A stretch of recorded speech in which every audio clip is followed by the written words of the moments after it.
So ఇప్పుడు Zelensky కానీ అంటే ఉక్రెయిన్ కానీ లేదంటే మెక్సికో కానీ కెనడా కానీ ఇవన్నీ బలహీనపడ్డాయి అనుకోండి సపోజ్, అప్పుడు దాని ఎఫెక్ట్ ఎలా ఉంటుంది భవిష్యత్తులో అమెరికా మీద? ఇప్పుడు అంటే ఇవన్నీ బలహీనపడటం అనేది కొంతవరకు జరుగుతుంది,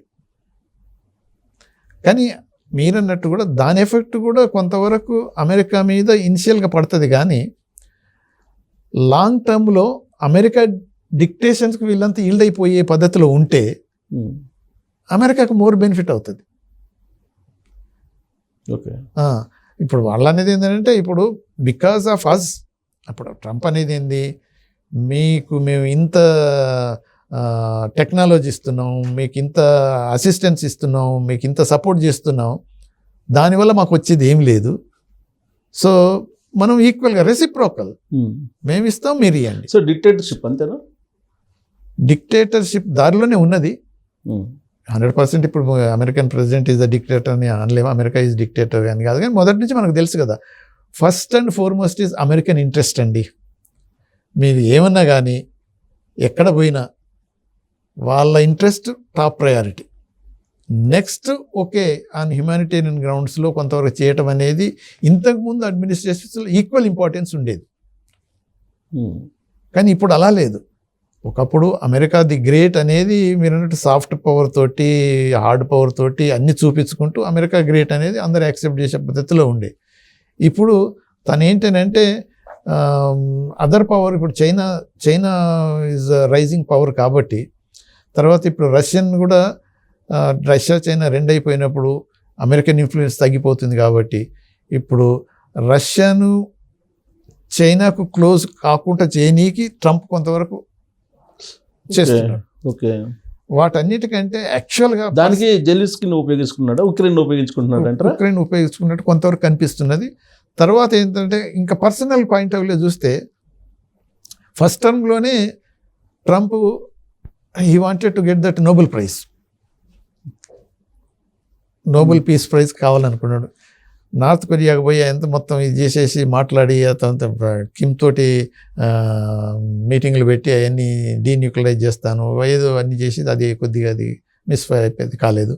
ఇప్పుడు ఏమంటున్నాడు అని అంటే yes I will stop every war, హమాస్ని బెదిరించేసాను, hell will break on you అనేసిండు. తర్వాత ఇప్పుడు మళ్ళీ సెకండ్ ఫేజ్ డిస్కషన్స్ అవుతున్నాయి, అది కొంతవరకు ప్రోగ్రెస్ అవుతున్నది భయపెట్టించి. తర్వాత అదేనండి కదా మన ఇరాన్ ఏముంది, దానికి ఏం డబ్బు లేదు, పైసా లేదు, ఇదంతా బైడెన్ చేయబట్టే ఇరానియన్స్కు అంత ఏమన్నాడు ఫ్రీడమ్ ఇవ్వటం వల్ల ఆయిల్ అమ్ముకొని వాళ్ళంతా డబ్బు సంపాదించుకుంటున్నారు. So now I will tighten up everything, then they cannot support Hezbollah, they cannot support Hamas, ఇవన్నీ అయిపోతాయి. I'm not like spineless Biden అది అనేస్తున్నాడు. తర్వాత అక్కడ పీస్ రావటం, ఈ యుక్రెయిన్ వార్ కూడా స్టాప్ చేసి పీస్ రావటం వల్ల తనకేదో నోబెల్ పీస్ ప్రైజ్ కావాలని అయితే ఉన్నది మనసులో. ఓకే, సో ఇప్పుడు నరేంద్ర మోడీ గారు కలిశారు కదా ఈ మధ్యకాలంలో, ప్రధానమంత్రి నరేంద్ర మోడీ గారు, మానవ కోణం నుంచి ఆ మీటింగ్ కనిపించిందా, లేదంటే సేమ్ ఉక్రెయిన్ ప్రెసిడెంట్ తోటి ఎలా వ్యవహరించాడో అదే టైప్లో ఉందంటారా? లేదు, మన to be frank, to be honest with whatever it is, మన ప్రైమ్ మినిస్టర్ను మోదీని ప్రైమ్ మినిస్టర్ ఆఫ్ ఇండియాగా ట్రీట్ చేయడం అనేది, మోదీ పర్సనల్ ఫ్రెండ్గా ట్రీట్ చేయడం అనేది రెండు చూసినా కూడా చాలా వరకు ట్రంప్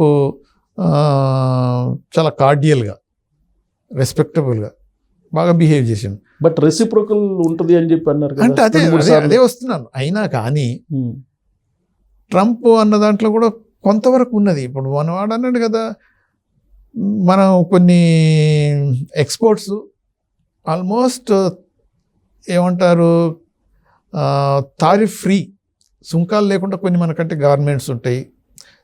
తర్వాత హ్యాండ్మేడ్ సర్టెన్ ఐటమ్స్ ఉంటాయి, వాటన్నిటికీ ఇండియా నుంచి అసలు ట్యాక్స్ లెస్గా మనం అక్కడ చేయగలుగుతాం. అంటే అది ఎంత పెద్ద ఏం లేదు, ఒక $500 billion కంటే ఎక్కువ ఉండదు. మనకు ఆల్మోస్ట్ మనకు 50 billion worth of surplus trade ఉన్నది. ఇండియాకు మనం మాట్లాడితే ఇన్ని కంట్రీస్తో మనం ట్రేడ్ చేస్తున్నాం, ఎక్కడ మనకు సర్ప్లస్ ట్రేడ్ లేదు, అమెరికాతో ఉన్నది. ఇక ఈ చైనాతో చూస్తే 100 billion దాకా మనం మైనస్లు ఉంటాం. మొత్తం చైనీస్ గుడ్స్ మనం డంప్ చేస్తే మన దగ్గరికి వస్తుంది. కానీ ఇప్పుడు మనకు అమెరికాతో చూస్తే వాడు ఏదో 100 బిలియన్ సర్ప్లస్ ఉందని, అది కరెక్ట్ కాదు, అబౌట్ 50 బిలియన్ ఉన్నది. అది ఇప్పుడు దాంతో కూడా బిజినెస్ పాయింట్ ఆఫ్ వ్యూలోనే ప్రెషర్ పెట్టిండు, మోదీ మీద కూడా పెట్టిండు. You have to by our defence items అని, వార్ ప్లేన్స్ కొనుక్కోమన్నాడు. F-35 మీకు ఇస్తామన్నాడు. అది ఉట్టిగానే ఇస్తాడేంటి, ఎంత కాస్ట్లీ అయ్యి. సో దాని తర్వాత మళ్ళీ అంత డిపెండెన్సీ అవన్నీ మనం దానికి స్పేర్ పార్ట్స్ మెయింటెనెన్స్ బోల్డ్ అంత ఉంటుంది. తర్వాత ఆయిల్ గ్యాస్ మీ దగ్గర మనం డ్రిల్ బేబీ డ్రిల్ అని మేము ఆయిల్ తీసేస్తాం, you have to take it అని. కాకపోతే మనం అక్కడి నుంచి ఇక్కడ తీసుకురావడానికి ఎంత కాస్ట్ అవుతుంది. సో అవన్నీ వాళ్ళు కంపెన్సేట్ వాళ్ళు బేర్ చేస్తే ఓకే, మనకు అవసరం కాబట్టి. సో అక్కడే నెగోషియేషన్స్ కాడ యాజ్ ఎ బిజినెస్ మ్యాన్ పర్సనల్గా కెమిస్ట్రీ అంత మంచిగానే ఉంది. Business is business. ఇన్సిస్ట్ చేసినట్టు కనిపించలేదు మీరు? చేసిండు, అవును. డిస్కషన్లో కూడా ఇన్సిస్ట్ చేసిండ్రు. ఈవెన్ క్లోజ్ డోర్ మీటింగ్లలో కూడా దెర్ వాజ్ ఎ ప్రెషర్. ఎందుకంటే టారిఫ్స్ అనేది డెఫినెట్గా చేసేస్తాం 2 పాయింట్స్లో. ఒకటేమో ట్రేడ్ అండ్ టారిఫ్స్, ఇంకోటేమో ఇల్లీగల్ ఇమిగ్రెంట్స్. మన ఇండియా నుంచి ఉన్న బోల్డ్ మంది అక్కడ ఉన్నారు. 18,000 ఐడెంటిఫై చేసి డిపోర్ట్ చేయనీకి అది వేరే సంగతి, ఆ లిస్టులు మనకి ఇచ్చారు. కానీ ఆల్రెడీ 50,000 ఇండియన్ ఇల్లీగల్ ఉన్న ఇండియన్ సిటిజన్స్ మీద మొత్తం డేటా అంతా వాళ్ళ దగ్గర ఉన్నది.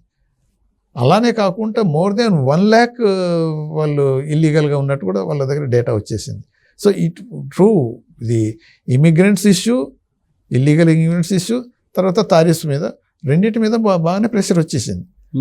కాకపోతే యాక్చువల్గా అదే అంటాం కదా, మామూలుగా ఇప్పటిదాకా నేను అంతకుముందు మనం ఎన్నో విజిట్స్ హ్యాండిల్ చేసాము, డిప్లొమసీలో ఇంత ఉన్నాం కదా. Any president or prime minister visit చేస్తున్నప్పుడు నార్మల్గా మనం పునిటివ్ యాక్షన్స్ ఏం పెట్టుకోం, హార్డ్ వర్డ్స్ ఏం యూజ్ చేయము. కానీ ఈవెన్ మనం ప్రైమ్ మినిస్టర్ పోయే ముందు కూడా 2 days ముందు బిఫోర్ కూడా సేమ్ టారిఫ్స్ గురించి 25% చేస్తాము, లేకపోతే రెసిప్రోకల్ చేస్తామని అది అనౌన్స్ చేసిండు. తర్వాత డ్యూరింగ్ విజిట్ కూడా, before visit, during visit, after visit మన ఇల్లీగల్ ఇమిగ్రెంట్స్ను ఎయిర్ ఫోర్స్లో ప్లేన్లలో పంపించి చైన్డ్, తర్వాత అంటే ఏమంటామని అంటే హ్యాండ్కప్స్, అదే ఏమంటామంటే మనం టెర్రరిస్ట్లను ట్రీట్ చేసినట్టే మొత్తం అలానే పంపించడం జరిగింది. అది ఒక 2 రోజులు 3 రోజులు డిలే చేసి కూడా చేయొచ్చు, ఎలాగో వాళ్ళు డిసైడెడ్ అంత ప్లాన్లు. అంటే మనం అంటాం కదా, దే డోంట్ కేర్. ఆ పద్ధతిలో అలా చూపించుకోనికి అట్లీస్ట్ వాళ్ళు అడిగారు. ఇప్పుడు కెనడా వాళ్ళు కానీ, మెక్సికో వాళ్ళు, తర్వాత కొలంబియా వాళ్ళు అడిగారు. కానీ మనం ఇండియా నుంచి అసలు కనీసం అడగలేదు. ఏంటి ఇలా చేస్తున్నారు అని చెప్పి అడగలేని పరిస్థితులు ఎందుకుందని. అదే అదే అదే మరి ఇది మళ్ళీ వీక్నెస్ అన్నట్టే కదా. ఇప్పుడు మన పాయింట్ కనుక స్ట్రాంగ్ ఉంటే, if you are strong enough, okay, you want to do it, but normally this is a visit taking place, then why don't do it after the visit అని మనం ప్రెస్ చేయాల్సింది. సరే వాడు ఎంతవరకు వింటాడు వినకపోవడం అనేది మన ఇప్పుడు ఇఫ్ యూ అంటే మన if you talk with your strength, the other party listens. If you talk from your weakness, they don't care. అంటే ఇప్పుడు మోడీ గారు ఆ మీటింగ్ కారణంగా ఫెయిల్ అయ్యారంటారా, లేదంటే ఎంతో కొంత బెనిఫిట్ ఉందంటారా? లేదు, ఇప్పుడు యాక్చువల్గా ఇమ్మీడియట్గా ఒక అప్పుడప్పుడు అదే మొదట చెప్తున్నాను కదా, కొత్త చక్రవర్తి వచ్చినప్పుడు సామంతులంతా పోయి కప్పం చెల్లించుకుంటున్నట్టు ప్రెసిడెంట్ ఎలక్ట్ అయింది కాబట్టి మిగతా వాళ్ళంతా పోయి they are calling on him. దాంట్లో ఆయన సెలెక్ట్ అయిన పీపుల్కే ఫస్ట్ అపాయింట్మెంట్ ఇస్తాడు. ఇప్పుడు ట్రంప్ కొడుకు అన్నాడు కదా, జెలెన్స్కీ ఇది ట్రంప్ టేకింగ్ సెరమనీ అప్పుడే స్వేరింగ్ సెరమనీ అప్పుడు నాకు కావాలని బతిలాడితే మేము నో అన్నాము. ఓపెన్గా ఈ గేవ్ ఎ స్టేట్మెంట్. అంటే అలాంటి పద్ధతులు ఉంది కాబట్టి అమెరికన్ ప్రెసిడెంట్ ఎలక్ట్ అయినప్పుడు పోయి కలవాలి, కప్పం చెల్లించుకోవాలి అనే పద్ధతిలో ఉన్న దాంట్లో సో ఇంపార్టెంట్ ప్రైమ్ మినిస్టర్లకు ప్రెసిడెంట్లకే అపాయింట్మెంట్ వస్తుంది. కప్పం చెల్లించినట్టేనా మోడీ గారు? ఎందుకంటే టెస్లా అది తగ్గించారు కదా, తగ్గించారు. అదే అంటున్నాను కదా. సో వాళ్ళు అన్న పాయింట్లకు తప్పకుండా మనం ఏం చేసాము, ప్రైమ్ మినిస్టర్ మోదీ ల్యాండ్ కాకముందు 1 day బిఫోరే ఈ ఏదైతే కన్సెషన్ మనం అనౌన్స్ చేసాం, వాడేమో టారిఫ్స్ ఇంపోజ్ చేస్తూ అనౌన్స్ చేసాం. అంటే see that difference. But anyway అంటే అదైతే ఫ్యాక్ట్. ఇప్పుడు మనం 100% ఇది హ్యార్లీ డేవిడ్సన్ మీద అనేది మిగతా కొన్ని ఐటమ్స్ మీద అనేది ఏదైతే ఉన్నదో అవైతే కరెక్టే, అవి ఉన్నాయి నిజంగానే ఎప్పటి నుంచో ఉన్నాయి. సో అవి కూడా తగ్గించాం before the visit. So in any case మీరు అన్నట్టు చక్రవర్తి పట్టాభిషేకం జరుగుతున్నప్పుడు సామంతులంతా పోయి కలిసినట్టు అది కనిపించింది. దాంట్లో కూడా కొంతమంది సెలెక్టెడ్ ఫ్యూ ఫేవరబుల్ క్యాండిడేట్స్ లెక్క ఉన్న దాంట్లో ప్రైమ్ మినిస్టర్ మోదీ కూడా వన్ ఆఫ్ దెమ్. అదే కాకుండా కూడా ఇండియాని they need India, there is no doubt, ఎందుకంటే చైనా ఈజ్ రైజింగ్ కాబట్టి. But India also needs America, ఎందుకంటే we depend on America for many things. So even అదే ఇప్పుడే చెప్తున్నాం, ఇన్ని కంట్రీస్తో వరల్డ్ మొత్తంలో మనం ఉన్న ట్రేడ్లో, మన బిజినెస్లో, మన వ్యాపారంలో చూస్తే అమెరికాతోటి మనం సర్ప్లస్లో ఉన్నాం. అమెరికన్ టెక్నాలజీ మనకి అవసరం. సరే మనం అనేది ఇప్పటిదాకా ఏంటంటే మన skilled man power movement America allow చేస్తుంది, చెయ్యాలి ఎక్కువ అనేది మనం అంటున్నాం. వీడు వచ్చి ఏం చేస్తుందంటే రిస్ట్రిక్ట్ చేయడానికి ప్రయత్నం చేస్తున్నాడు. సో దానివల్ల ఏమవుతుందంటే మనకు కొంతవరకు డ్రాబ్యాక్ అయిపోతుంది. కానీ ఇంకోటి కూడా సార్, బ్రిక్స్ సంబంధించి మీరు వాణిజ్యం చేయాలంటే డాలర్స్ను చేయాలని ఇన్సిస్ట్ చేయటం అనేది మరి అది ఎలా తీసుకోవాలి? మరి ఎంత ఓపెన్గా అంటే ఏమంటారు, it was a threat. Brick కనుక ఆల్టర్నేట్ కరెన్సీ కనుక ఆలోచిస్తే you have to face the music. You forget about prosperous America to deal are trade with. 100% వేసేస్తాను, మొత్తం ట్యాక్స్లు వేసేస్తాను మీ మీద, ఓపెన్గా వేసాను. ఇక మన ఫారెన్ మినిస్టర్ కూడా అప్పుడు స్టేట్మెంట్ ఇచ్చారు, we never plan for it and we are not even thinking also అని. కాకపోతే మనం అనుకోలేదు, కానీ ఇప్పుడు రష్యన్ సైడు ఏదైతే శాంక్షన్స్ వచ్చినాయో, యుక్రెయిన్ మీద వారు స్టార్ట్ చేసిన తర్వాత అమెరికన్స్, యూరోపియన్స్ శాంక్షన్ చేశారు. శాంక్షన్స్ ఇంపోజ్ చేసినప్పుడు వాళ్ళకి ఆలోచన వచ్చింది, చైనాకు రష్యాకు. చైనా ఓపెన్గా మాత్రం రెన్ఎన్బి ఏదో చేయాలి, వరల్డ్ కరెన్సీగా చేయాలంటే వాళ్ళకి ఇంకా ఉన్నది, కోరికలు ఉన్నాయి. తర్వాత రష్యా కూడా వాంటెడ్ రూబుల్ డౌన్ అయిపోతూ, తర్వాత it recovered. Definitely totally different, ఎందుకంటే వాళ్ళ దగ్గర ఉన్న గోల్డ్ అంత రిజర్వ్, వాడు తెలియకల్లోడు కాబట్టి వారు మొదలు పెట్టక ముందే మొత్తం గోల్డ్ అంతా తీసుకున్నాడు, దగ్గర పెట్టుకున్నాడు రష్యా. దాని కారణంగా బంగారం పెరుగుతుంది. ఇప్పుడు మొత్తం బంగారం రోజు పెరిగిపోతుంది కదా. ఇది అంటే ఇక బంగారం పెరుగుతుంది అంటే కరెక్ట్. ఇప్పుడు వరల్డ్ సిచ్యువేషన్స్లో ఇజ్రాయెల్ వార్ వచ్చినప్పుడు, తర్వాత ఇది యుక్రెయిన్ వార్ వచ్చినప్పుడు, తర్వాత వేరియస్ అదర్ ఫ్యాక్టర్స్, తర్వాత ఇప్పుడు ట్రంప్ వచ్చిన తర్వాత యాక్చువల్గా ఇప్పుడు మన స్టాక్ మార్కెట్లు పడిపోవడానికి కారణం ఏంటంటే ఇంటర్నేషనల్ అంటే ఫారెన్ ఇన్స్టిట్యూషనల్ ఇన్వెస్టర్స్, ఎఫ్ఎఫ్ఐ వాళ్ళంతా they are taking away money and going back to America. వాడు అనౌన్స్ చేసిందంటే you make in America then we give lot of concessions. అంతకుముందు ఏంటంటే ట్యాక్స్ల భారానికి తట్టుకోలేక, ఇంక్లూడింగ్ ఈవెన్ ఫేస్బుక్ వాడు, తర్వాత వీళ్ళు గూగుల్ వాళ్ళు, వేరియస్ అదర్ పీపుల్ కూడా అంతా పోయి సింగపూర్లో అవన్నీ ఆఫీసులు ఓపెన్ చేసుకుని, హెడ్ క్వార్టర్లు ఓపెన్ చేసుకున్నారు. ఈ బర్డెన్లు అన్ని, ట్యాక్స్ బర్డెన్లు, ఈ అన్ని తలనొప్పులు ఎందుకని. But now he says yes, come back again, will give lot of incentives, I will make America great అనే పద్ధతులు ఉన్నాయి. కాబట్టి వీళ్ళంతా విత్డ్రా చేసుకొని they are taking money back. So దానివల్ల ఇవన్నీ పడిపోతున్నాయి, స్టాక్ మార్కెట్లు అన్నీ పడిపోతున్నాయి. సో పర్టికులర్లీ మనం ఏదైతే మీరు అన్నారు కదా, బ్రిక్స్ మీద మాత్రం ఆ డిస్కషన్ జరిగింది, దాన్ని మాత్రం ఓపెన్గా థ్రెట్ చేసేసాడు. దాంతో మనం అయితే ఓపెన్గా ఇది మన ఫారెన్ మినిస్టర్ స్టేట్మెంట్ ఇచ్చారు, we're not thinking, we never thought of this and there is no scope for going alternate currency by the BRICS అనేసిండ్రు. ప్రస్తుతానికి సబ్టైట్ అయిపోయింది. ఆ థ్రెట్ అనేది ఒక కేవలం ఇండియాకే కాదు కదా, చైనాకి, బ్రెజిల్కి అన్నిటికి ఉంటుంది. మనకు తక్కువ, దిస్ బేస్డ్ చైనా ఫస్ట్, తర్వాత ఇప్పుడు ఇక పుటిన్తోని ట్రంప్కు ప్రాబ్లమ్స్ ఏమి ఉండవు. They will carry on. ఎందుకు అనంటే నీ ఏరియా ఆఫ్ ఇన్ఫ్లుయెన్స్ ఏదైతుందో నువ్వు చూసుకో, నా ఏరియా నేను చూసుకుంటా అనే పద్ధతులన్నీ ట్రంప్ కనిపిస్తున్నాడు. సో అటువంటి అప్పుడు తర్వాత చైనా ఏంటంటే, China is the major threat. కానీ చైనాను థ్రెట్ చేసి, అటాక్ చేసి లాభం పొందే పద్ధతిలో అయితే అమెరికా ఇప్పుడు కనిపించట్లేదు. పర్టికులర్లీ బిజినెస్ పాయింట్ ఆఫ్ వ్యూలో Trump is a businessman. He doesn't want to go for this confrontation direct. కాకపోతే ఆర్టిఫిషియల్ ఇంటెలిజెన్స్ ఉంది లేటెస్ట్ టెక్నాలజీలో. ఇంకా అనదర్ డెవలపింగ్ టెక్నాలజీస్లలో చైనా ఈజ్ మూవింగ్ అహెడ్ అనేది తెలిసిపోతుంది. డీప్ సీక్ తోటి ఆల్మోస్ట్ తెలిసినట్టుంది కదా. అంతే కదా, ఇప్పుడు ఎన్విడియా ట్రిలియన్స్ ఆఫ్ డాలర్స్ పడిపోవటం, ఆ డీప్ సీక్ అనేది 100 మిలియన్ తోటి డెవలప్ చేసిన చాట్ జీపీటీ వీడు 6 మిలియన్ తోటి వరల్డ్ క్లాస్ దానికన్నా బెటర్ అనే పద్ధతిలో వచ్చేసి అది డెవలప్ చేయగలిగినంటే అది ఎంత క్లెవర్గా వాళ్ళు ఆ రోజు ట్రంప్ స్వేరింగ్ ఇన్ డేని అనౌన్స్ చేయటం అనేది. సో ఎప్పుడో రెడీగా ఉన్నారు వాళ్ళు, దే వాంటెడ్ టు హిట్ ఆ పద్ధతిలో. సో అటెన్షన్ అంతా అటైపోయింది అని అంటే ఇప్పుడు వాళ్ళకి అర్థమవుతుంది technologically China is very well advanced. And then అంటే వాళ్ళు they are in a position to challenge America, కాబట్టి అమెరికన్స్ కూడా తెలుసు. సో ట్రంప్ ఏదైనా ఎలక్షన్ క్యాంపెయినింగ్లో ఏది అయినా తర్వాత యాక్షన్స్లో చూస్తే మాత్రం ఇప్పటి వరకు ఎందుకంటే ట్రంప్ అన్గైడెడ్ మిసైల్ కాబట్టి వాడు ఎప్పుడు ఏం చేస్తాడు అనేది దాని కాన్సిక్వెన్సెస్ ఆలోచించకుండా యాక్షన్ తీసుకుంటున్నాడు కొన్ని.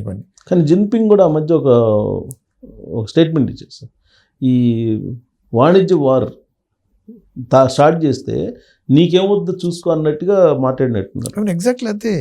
ఇప్పుడు బోత్ విల్ బి లూజింగ్, ఒకలే కాదు. So let us go for the win win situation. కానీ why do you want go for the lose సిచ్యువేషన్కి ఎందుకు ఇలా చేసుకోవటం అనేది అయితే వానికి ఇచ్చేసాం. తర్వాత ఇప్పుడు అమెరికాకు చైనా అప్పిస్తుంది, అది కూడా మళ్ళీ గుర్తుపెట్టుకోవాల్సి వస్తుంది. వీడేదైతే ఇది జెలెన్స్కీని నువ్వు you are a beggar and then మేము ఇస్తున్నాము, నువ్వు వీ షుడ్ బి థ్యాంక్ఫుల్ అని ఓపెన్గా అనగలిగాడు. చైనా అంటలేదు, ఎందుకు అని అంటే ఈక్వల్గా ఉన్నది కాబట్టి. కానీ చైనానే అమెరికాకు అప్పిస్తున్నది ఆ స్టేజ్లో. ఆ అప్పు చెల్లించమని వాళ్ళు సీరియస్ కూర్చున్నప్పుడు వీళ్ళకి ప్రాబ్లం అవుతాయి. సో దివాళా తీసే పరిస్థితి ఉంది సార్. ఇప్పటికి నిన్న ఏదో లెక్క చెప్పారు, 31 కోట్ల డాలర్లు అప్పు ఉందని. అవును, దివాళా తీసే పరిస్థితి అమెరికా. దివాళా తీసి ఫెయిల్డ్ స్టేట్గా పోయేది అయితే లేదు, కానీ బర్డన్ వల్ల వాళ్ళకు డిఫికల్టీస్ స్టార్ట్ అవుతాయి. ఇప్పుడు హై ఇన్ఫ్లేషన్ తోటి మొన్న అదొక పెద్ద పాయింట్, ప్లస్ పాయింట్ కాబట్టి ట్రంప్ దాని మీద చేసి నేను because of this mismanagement మీకంతా ఇన్ఫ్లేషన్ వచ్చి అప్పు normal citizen with whatever salaries they are not able to live properly అనేది అదొక పెద్ద ఇది అయిపోయింది. ప్రజలకు అది వెంటనే ఇది క్యాచ్ పాయింట్ అయిపోయి అవును ఈ హై ఇన్ఫ్లేషన్ వల్ల మనకు ప్రాబ్లమ్స్ ఉన్నాయి, బైడెన్ పాలసీస్ బాగలేవు, okay let the Trump come back అనేది చాలా వరకు అన్నారు, అది ఉంటుంది. సో ఇటువంటి అనేది ఈ అప్పుడు కూడా డెట్ సీలింగ్ బాగా పెంచేసిండ్రు. ఒకప్పుడు అయితే అమెరికన్ అడ్మినిస్ట్రేషన్ కొలాప్స్ అయిపోతుంది అనే లాస్ట్ డే దాకా కూడా ఒక్కోసారి 2 years బ్యాక్ లాస్ట్ డే దాకా ఏమవుతుందో రేపు అసలు శాలరీస్ ఉంటాయా లేకపోతే గవర్నమెంట్ రన్ అవుతుందా లేదని ఆ పద్ధతిలోకి వచ్చినప్పుడు ఈ డెట్ అనేది ఇంకా పెరిగిపోతుంది. కాబట్టి ఒక్కొక్కసారి అటువంటి క్రైసిస్ వచ్చే పరిస్థితులు ఉండే అప్పుడు. బట్ ట్రంప్ చేసేది ఏంటంటే ఇవన్నీ కట్ చేయటం వల్ల మనకు డెట్ తగ్గిపోతుంది. సో దానివల్ల మళ్ళా మన కంట్రీ ఎకనామికల్గా స్ట్రాంగ్ అయిపోతుంది. సో అమెరికా ఫైనాన్షియల్గా ఫెయిల్యూర్ అనేది అమెరికా గోయింగ్ ఆ స్టేజ్కి మాత్రం పోవటం నేను అనుకోని అలా పోతుంది. దివాళా దిశగా వెళ్ళే అవకాశం లేదు వాళ్ళకి, ఎందుకంటే రిజర్వ్స్ ఉన్నాయి, గోల్డ్ ఉన్నది. ఇంకొకటి ఏంటంటే ఇక గ్రీన్ బ్యాక్ ఇది డాలర్ ఏదైతే ఉన్నదో when they need they will print it. Plenty of gold ఉంది కాబట్టి, ప్లెంటీ ఆఫ్ ఉన్నది కాబట్టి. సో మరి గోల్డ్ కార్డు అనేది ఒకటి ఇంట్రొడ్యూస్ చేశారు కదా మళ్ళీ ఇప్పుడు కొత్తది. ఇప్పుడు అదే ఇప్పుడు how to attract more rich people to America అనేది. ఇప్పుడు ట్రంప్ ఏం చేసిండు, ఒకప్పుడు మిగతా అదర్ ప్రెసిడెంట్స్కు అడ్మినిస్ట్రేషన్కు చూస్తే how to attract talented and then brainy people అనేది ఒకప్పుడు ఉండేది. So now Trump business man కాబట్టి what matters, brainy people will come anyway. వద్దంటే కూడా వచ్చేస్తున్నారు కాబట్టి వస్తారు వాళ్ళు. కాకపోతే మనం డబ్బును పిలుచుకుందాం, ఆ డబ్బుతోటి ఇక్కడే ఉంటారు, మిగతా వాళ్ళంతా వచ్చేస్తారు. ఆ పద్ధతిలో పోతున్నాడు. ఓకే. సో అందుకనే ఈ H1B వీసా అనేది to attract highly skilled brainy people. ఈ గోల్డ్ కార్డు పెట్టేది ఏంటంటే రిచ్ పీపుల్. సో ట్రంప్ పద్ధతిలో అది అంటే అఫ్కోర్స్ అమెరికానే కాదు, మిగతా కంట్రీస్ కూడా ఇటువంటి సిస్టమ్స్ని ఇంట్రడ్యూస్ చేసినాయి. ఈవెన్ ఇన్ UAE కూడా, దుబాయ్లో కూడా, if you invest something then you get it, residence permit. యూకేలో కూడా అలానే ఉన్నది. సో వేరియస్ అదర్ కంట్రీస్లో ఉన్నాయి. ఇప్పుడు అమెరికాలో కూడా ఉంది. అంతకుముందు కూడా ఒక స్కీమ్ ఏదైతే ఉన్నదో బిజినెస్ వీసాలలో ఇఫ్ యూ ఇన్వెస్ట్, ఇప్పుడు ఏమన్నాడు 5 million వచ్చేసిండు. అప్పుడు 1.5 million ఇస్తేనే వచ్చేది. కాకపోతే ఏంటంటే you have to create some jobs అని కూడా దానికి కండిషన్ ఉండే. 10 members మినిమం. సో వీడు అనేది ఏం లేదు, you jobs forget about it, you bring 5 million I will give you gold card and you live year. మరి ఇక 5 million పెట్టినోడు వాడు ఒకటిగానైతే ఉండడని వీనికి తెలుసు. ఇప్పుడు ఇంకోటి సార్, అమెరికాలో అన్ఎంప్లాయ్మెంట్ పెరిగిపోయింది అనేది ఒకటి ఉంది. ఇప్పుడు అనేక కంపెనీలు మీరు అన్నట్టు వాళ్ళకు కూడా రాయితీలు ఇస్తున్నాడు అన్ని కంపెనీలకి. ఈ గోల్డ్ కార్డ్ లాంటిది ఇంట్రొడ్యూస్ చేస్తున్నాడు. దీనివల్ల అన్ఎంప్లాయ్మెంట్ ప్రాబ్లం పోతుందంటారు? అంటే అది కొంతవరకు తగ్గుతుంది. అన్ఎంప్లాయ్మెంట్ పెరిగిందని అయితే లేదు స్టాటిస్టిక్స్ ప్రకారం. వాళ్ళు ఏదో చెప్తున్నారు కానీ డ్యూరింగ్ లాస్ట్ 3-4 years బైడెన్ అడ్మినిస్ట్రేషన్లో ఇంత పెరిగింది అంత పెరిగింది ప్రోపగండా చేసిండు. కానీ యాక్చువల్ అనాలిసిస్ చేస్తే అన్ఎంప్లాయ్మెంట్ ఏం పెరగలేదు. ఎంప్లాయ్మెంట్ ఒకసారి ఇంక్రీజ్ అయిపోయింది కొన్ని ప్లేస్లలో కూడా. సో దానివల్ల ఈ గోల్డ్ కార్డు ఇంట్రడ్యూస్ చేయటం వల్ల అన్ఎంప్లాయ్మెంట్ ఇంక్రీజ్ అయిపోతుంది అనేది మాత్రం లేదు. కొన్ని ఎంప్లాయ్మెంట్ పెరుగుతుందంటారా? ఎంప్లాయ్మెంట్ పెరిగే ఆస్కారం అవుతున్నది. అంటే కంపెనీలు అంటే అక్కడికి వెళ్తే రాయితీలు ఇస్తారు, మేక్ ఇన్ అమెరికా అనేది కాన్సెప్ట్ ఉంది. అవును, మరి దానివల్ల ఎంప్లాయ్మెంట్ పెరుగుతుంది కదా అక్కడ. ఓకే, నేచురల్గా. ఇప్పుడు మేక్ ఇన్ అమెరికా చేయటం వల్ల వెల్త్ ప్రొడ్యూస్ అవుతుంది అమెరికాలోనే. ఒకటి సప్లై చైన్స్ అన్నీ ఏదైతే ఉన్నదో మొత్తం ఈ హ్యాడ్ టు బూట్ అంత చైనాలో తయారవుతుంది ఫర్ అమెరికన్స్ అని అందరికీ తెలుసు ప్రతిదీ. సో ఆ డిపెండెన్సీ ఏదైతే ఉందో సప్లై చైన్, ఇప్పుడు కోవిడ్ వచ్చినప్పుడు అయితే చాలా ప్రాబ్లమ్స్ వచ్చినాయి. అప్పుడు ఇవన్నీ క్లోజ్ అయిపోయినప్పుడు ఈ సప్లై చైన్స్ డైవర్సిఫికేషన్ అనేది ఇక్కడ మన ఏరియాలో చేయటం వల్ల మన ఇండియా కూడా బెనిఫిట్ అవుతుందని అప్పుడు అనుకున్నాం. కానీ మ్యాక్సిమం బెనిఫిట్ అయింది వియత్నాం. ఇప్పుడు ఎక్కడైతే బిజినెస్ మ్యాన్, ఇండస్ట్రియలిస్ట్ ఎక్కడైతే లాభం ఎక్కువ వస్తుంది, ఎక్కడైతే సెక్యూర్గా ఉంటారో, ప్రాబ్లం లేకుండా సెక్యూరిటీ అనేది కూడా ఉండాలి కదా. ఇప్పుడు ఒకటే బిజినెస్ వస్తుందని డబ్బు వస్తుందని పోయి సిమ్ నోట్లో తల ఎవడు పెట్టాడు business man. Safe and security ఉండి కూడా లాభం వస్తుంటే ప్రిఫర్ చేస్తారు.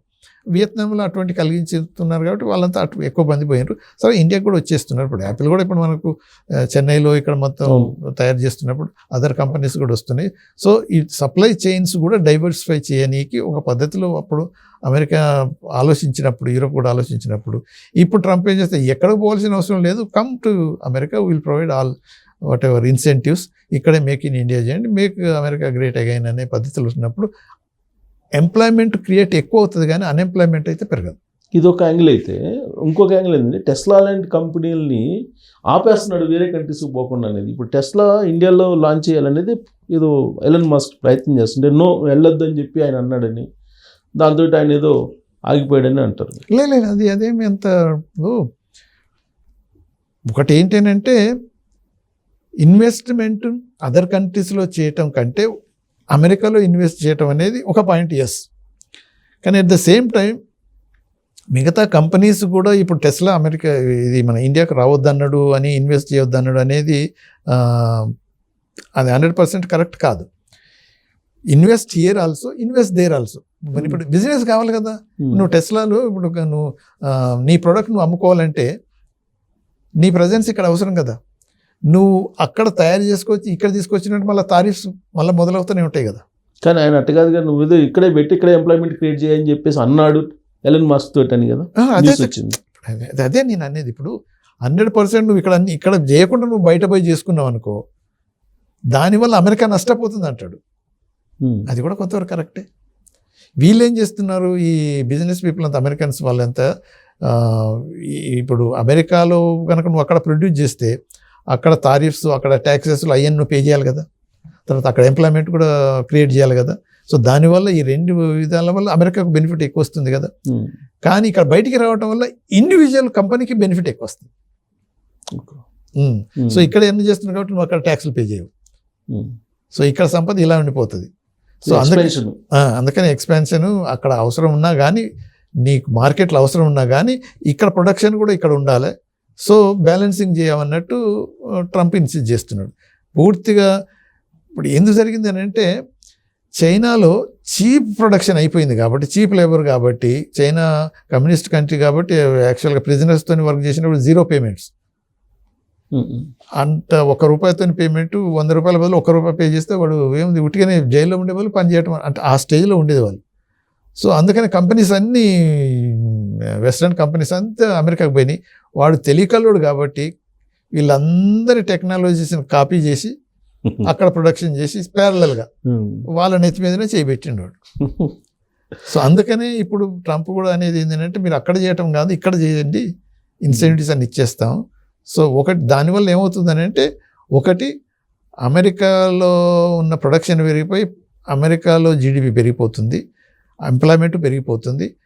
మోర్ ఇంపార్టెంట్లు మళ్ళీ అది ఏమవుతుందంటే, సప్లై చైన్లో ఉన్న డిపెండెన్స్ తగ్గిపోతుంది. సో ఇన్ని విధాల మల్టిపుల్ యూజెస్ ఉన్నాయి కాబట్టి యాజ్ బిజినెస్ మ్యాన్గా, మోడర్న్ బిజినెస్ మ్యాన్గా, సూపర్ పవర్గా ఉండి కొంత మనం ఏదో దయాదాక్షిణ్యాలు చూపించి దానాలు చేయటం కంటే మనం చూసుకోండి